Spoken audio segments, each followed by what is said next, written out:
Warhammer Age of Sigmar Mortal Realms, collection Hachette, publiée de mars 2021 à décembre 2022, tous les droits d'exploitation, de commercialisation et de partage étant réservés à Game Workshop et aux éditions Hachette.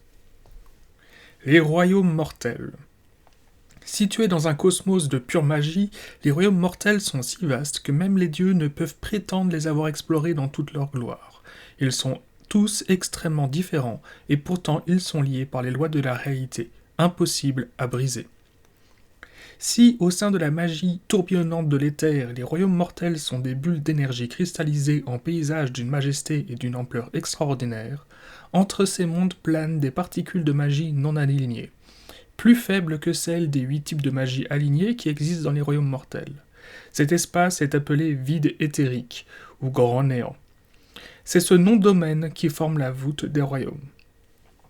Les royaumes sont conçus à partir des énergies brutes de la création, et chacun contient un type de magie différent.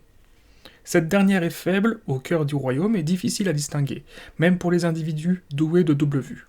Aux extrémités, en revanche, elle est très intense, si bien que se rendre dans ces lieux mène inexorablement à la folie et à la mort.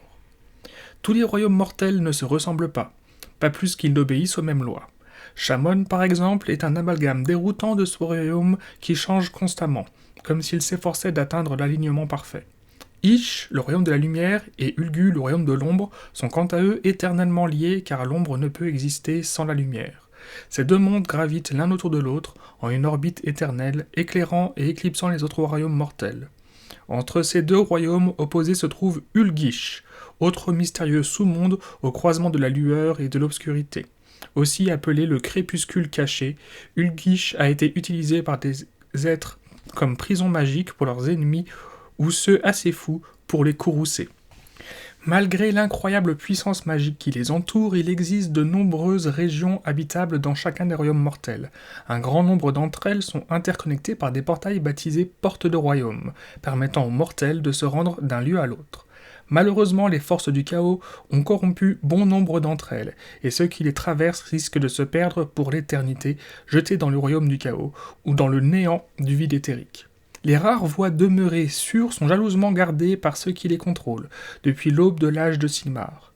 Les portes de royaume reconquises par les éternels de l'orage ont été lourdement fortifiées, et dans de nombreux endroits, de vastes cités se sont élevées alentour, permettant aux échanges et aux voyages de reprendre. Avec le temps, une partie de ces civilisations mortelles rivalisera peut-être avec celles qui dominèrent les royaumes durant l'âge des mythes. Sphère de royaume. Jadis, lorsque les 8 types de magie se rassemblèrent dans le vide éthérique, ils créèrent des orbes appelés sphères de royaume. Chacun des royaumes mortels se trouve à l'intérieur d'une de ces gigantesques bulles magiques.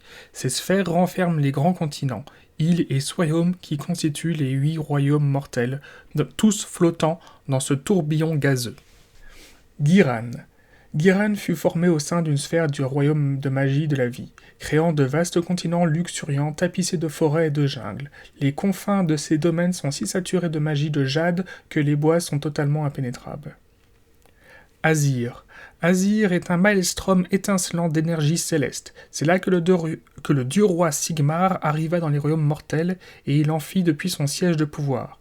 Les vestiges du monde qui fut se trouvent dans les cieux surplombant Azir. Shaish. Les âmes des morts finissent toutes à Shaish, un royaume de sous-monde et d'au-delà, des mortels vivant également dans le royaume de la mort qui coexistent avec les ombres et les esprits de leurs ancêtres. Les royaumes mortels. Chacun des royaumes mortels est modelé par les forces de la magie qui créent de nombreux paysages, étranges et merveilleux. Des îles de minerais fondus surplombent des lacs de feu liquide et jouxtent des villes jonchées d'ossements de monstres. Même les dieux contemplent les royaumes avec émerveillement. Akshi. Akshi est composé de nombreux continents à la dérive, autrefois reliés par les mêmes océans, ils ont été scindés par les énergies du chaos. Les mortels résidant en Akshi sont passionnés et féroces. Shamon. Shamon, le royaume du métal, n'est pas un ensemble de plaques, de continents et d'îles, mais une collection époustouflante de domaines métalliques suspendus dans l'air, reliés par des portails et des liens magiques. Ulgu. Ulgu est un lieu de secrets et d'énigmes, et d'obscurité. Un domaine d'illusions démentes où la raison est corrompue. Lorsqu'il masque Ish, il provoque une éclipse, et plonge tous les autres royaumes dans les ténèbres. Ish. Ish est un lieu de lumière susceptible d'apporter l'illumination comme l'aveuglement. Bien que ces terres aient été brisées par le chaos, il en émane une énergie si intense qu'elle éclaire les confins du cosmos. Gur. Le royaume des bêtes consiste en un chapelet presque infini de continents déchiquetés. Les cages thoraciques de monstres défunts jonchent ses plaines. La violence primitive règne partout, dans le cœur des hommes comme des bêtes. Royaume du chaos. Le domaine des dieux sombres n'est pas un royaume mortel, mais une dimension vile et terrifiante qui fait écho aux émotions des mortels. Il est lié au royaume par des portails corrompus et peut envahir la réalité partout où sévit le chaos.